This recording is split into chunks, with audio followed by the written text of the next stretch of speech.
Hey everyone, welcome back. Today we're looking at the Polestar 5 in testing, charging from 10 to 80% in 10 minutes. The prototype Polestar 5 with 77 kilowatt battery added 200 miles of range in just 10 minutes, though there's no word on when EV owners will get this technology. Polestar performed an impressive fast charge on the prototype of its upcoming Polestar 5 sedan, bringing the vehicle from 10 to 80% in just 10 minutes. The test car was equipped with a 77 kilowatt battery pack, and according to the manufacturer, charging speed rose from 310 kilowatts at the start. It then rose to over 370 kilowatts towards the end of the test. According to Polestar, the specific commissioned 77 kilowatt battery can now be increased at least 100 kilowatts. The electric vehicle landscape continues to change rapidly, with automakers seamlessly increasing new and updated technology every other week. Polestar is one of such EV manufacturers, and it just performed a rather impressive fast charge test on a prototype Polestar 5 sedan. By the way, the final prototype of the Polestar 5 will be created at the end of this year. The fully drivable prototype charged from 10 to 80% in 10 minutes, or less time than it will take you to catch up on your Instagram feed. Now, there's some more information on the prototype car that was equipped with the 77 kilowatt batteries. This battery pack was made by the EV battery maker StoreDot. While that's not a huge battery, Polestar says that the extreme fast charging, or XFC technology, can be increased to at least 100 kilowatts. That's even more impressive. And Polestar is making wave, I must say. Like, everyone is reporting on this news. This is a big positive news for Polestar. Not to mention the Polestar 5. My goodness, this thing is just beyond beautiful, especially in gray. This car is beyond exceptionally beautiful. Now, Polestar didn't reveal the average charging rate for the test, which is the figure we'd like to see. We know that it started at roughly 310 kilowatts, and towards the end it was 370 kilowatts, but we really don't know the average. Now, Polestar Battery System Chief Engineer is Jen Groots claimed that this test was the first time a complete battery pack has been tested in a fully functioning car without this, and this is a bit important, showing the eventual power reduction typically seen during charging. He added, and I quote, "This is proof that we can now charge at least these speeds in a standard car.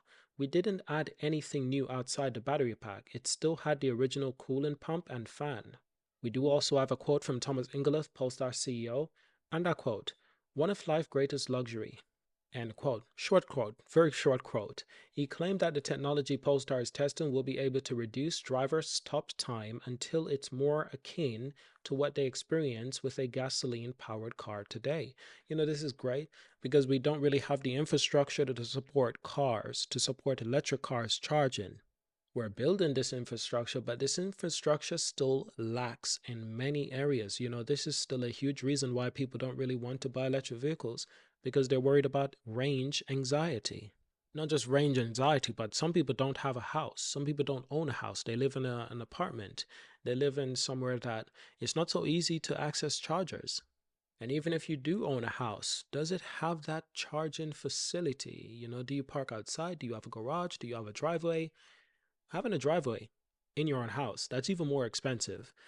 So if you have to park on the outside street, how do you charge? And we've seen some ridiculous things. People have literally ran the wire on the ground, taped it down, and it's not the most efficient, because if that slowly peels off, then eventually someone could trip. Someone falls and hurt themselves, and then they're suing you because maybe you're not allowed to leave a wire, even though it's taped down. That could slowly, come off. Yeah, charging infrastructure is still a mess. And people don't want to have to worry about charging. They don't want to have to worry like, oh, the charging station is going to be packed. It's going to be full. Oh, the charger is going to be broken. Oh, all these questions. People don't want to have to worry about this. And hopefully we can get to that stage with electric vehicles that, the charging these vehicles will just be really, really simple.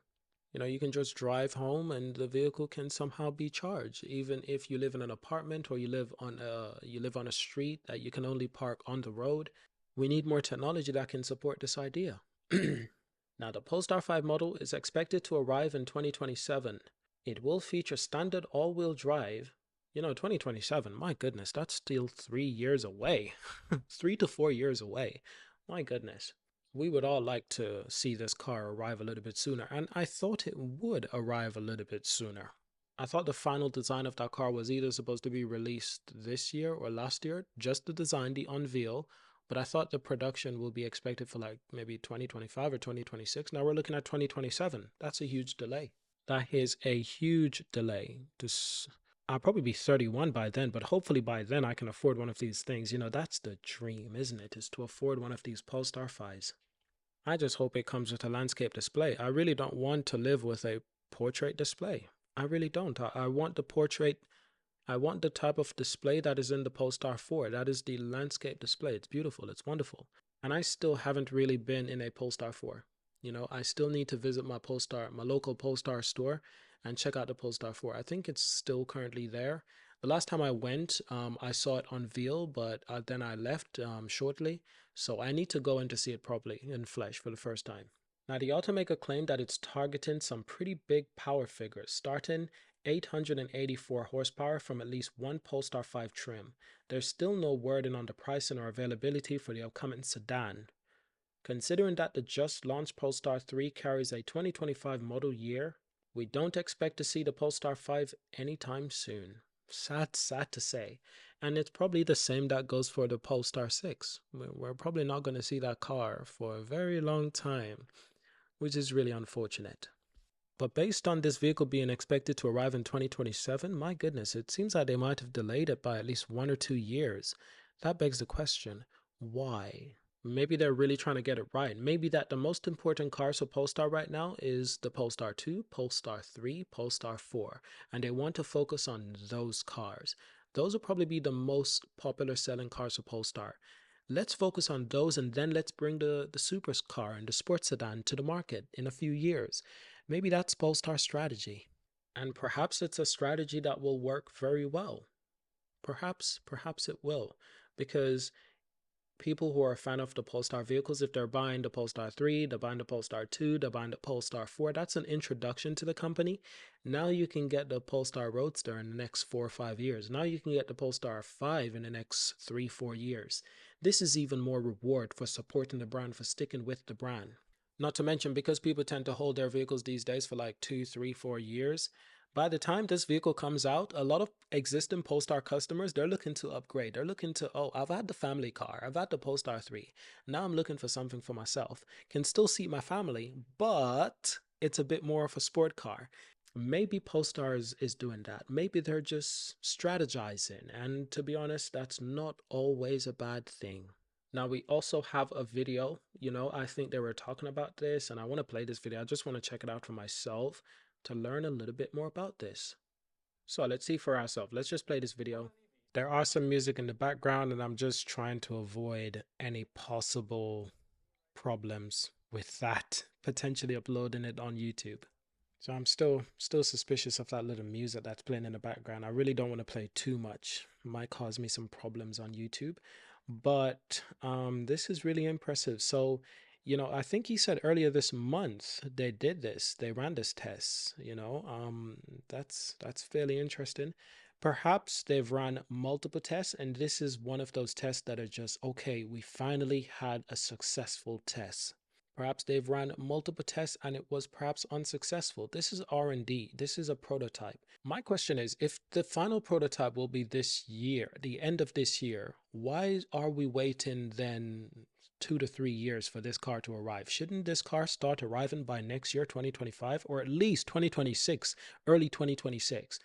That's my question. If the last prototype is this year, doesn't that mean that the car should be ready by the end of this year, or am I just mistaken? I must say that white Polestar 5, that thing looks good. I personally like this car in gray. I really like this car in gray. And I personally like the Precept. That's what I really like. I like the Polestar Precept. The Polestar 5, they do look very similar, of course. That's the point. But I still like the Precept because the Precept is the concept, But listen, this is where I'll end it. Thank you for watching. Subscribe to see more. Leave a like, leave a comment. Fantastic news for Polestar. Fantastic news. Leave a like and I'll see you in the next video. Peace.